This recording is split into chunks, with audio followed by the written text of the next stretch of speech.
এড়াতে রাস্তার গুরুত্বপূর্ণ জায়গায় বসানো হলো স্পিড ব্রেকার। সোমবার দুপুরে পথ দুর্ঘটনা ঘটে উত্তর 24 পরগনার বনগাঁ থানার ঘাটবাউর গ্রাম পঞ্চায়েতের আঙারপুকুরিয়া এলাকায়। ঘটনার পরে নড়ে চড়ে বসে স্থানীয় প্রশাসন।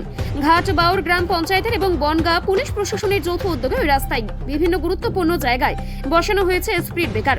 ঘাটবাউর গ্রাম পঞ্চায়েতের তরফ থেকে জানানো হয়েছে, সুটিয়া টু পাইকপাড়া রোডে বিভিন্ন স্কুলের সামনে এবং গুরুত্বপূর্ণ প্রায় 25টির বেশি জায়গায় যানবাহনের গতি নিয়ন্ত্রণের জন্য স্পিড ব্রেকার বসানো হয়েছে।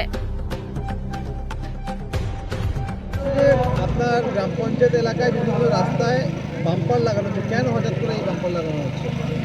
আপনারা ইতিমধ্যে জানতে পেরেছেন, গতকালকে পথ দুর্ঘটনায় দুজন মানুষের মৃত্যু হয়েছে, যেটা অত্যন্ত মর্মান্তিক। আমরা আমাদের ঘাটবাউর গ্রাম পঞ্চায়েতের পক্ষ থেকে এবং বনগাঁ পুলিশ প্রশাসনের সহযোগিতায় যেখানে স্কুল আছে এবং টার্নিংয়ের মুখ আছে সেইগুলো আমরা আজকে বাম্পার লাগানো শুরু করেছি এবং সম্পূর্ণ বাম্পার আজকের দিনে 25টা বাম্পার লাগাচ্ছি। পরবর্তী সময় আবার শনাক্ত করে দেখব যে কোনো জায়গায় গ্যাপ থাকছে কিনা।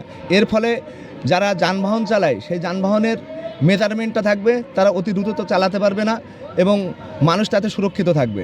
বিশেষ করে কোন জায়গাগুলোতে বাম্পার লাগানো হচ্ছে বেশি করে?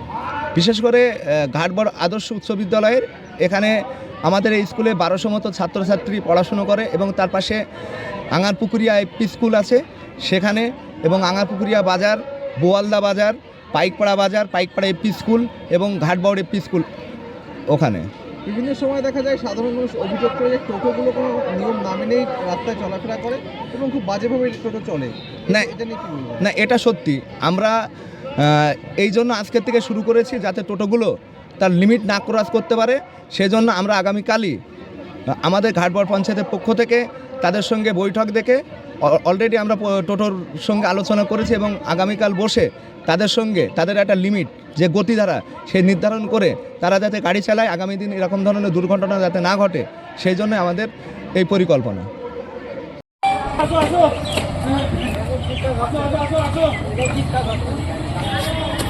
এই